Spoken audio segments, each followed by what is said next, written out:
Mapictures akasikulita yesterday aBlessed Mhlanga muchimuona achibuditsiwa aiwa the Zimbabwe prisons. Chitiko changa chiri touching achireunita nefamily yake, but pana papo chizobudiswa chokwadi pachena chakaita kuti Blessed Mhlanga abuditsiwe. Unyazi kuonekwa kunzi the first lady Dr. Edie Mnangagwa panguva ino vari kudya parwendo rwavo vakananga kuUnited Kingdom. Unoda kuti UK yakavapa mawarning kuti aiwa da kuzvireredza. Isanambira mashikobudanyirwa panapa kuti wasubscribe like on the bell icon.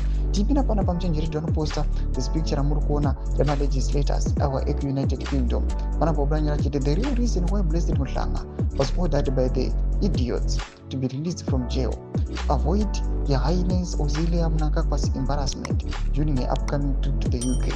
Mashoko akabuda previously mukabona mamwe videos atakarelease panapa ationa aiwa these parliamentarians veku UK vachiclaim vachiti we are going to embarrass the first lady of nyika yeZimbabwe just because aiwa majournalist ari kuya achititiwa zvisiri zvenyika yeZimbabwe achiti in front my respected guests, we are going to embarrass here the first lady Amai Auxilia Mnangagwa. And right now we see kuti vakomana avo vatukasira kureleasa Blessed Mhlanga anyasi kuonekwa kunzi vakomana angasina kana mhosva.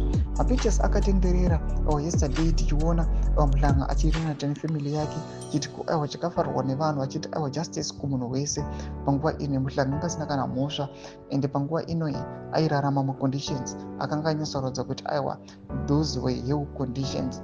But panguva ino people they are happy noda kuti chokwadi chanyasa kubuda pachena chamiririrwa, and the people they are happy kuti justice and change is going to happen munyika yeZimbabwe. Embotidze mafunguro enyu notudi pamusoro pechitiko ichi pina comment section medu mafunguro enyu, so subscribe or like wachinotonga bell icon.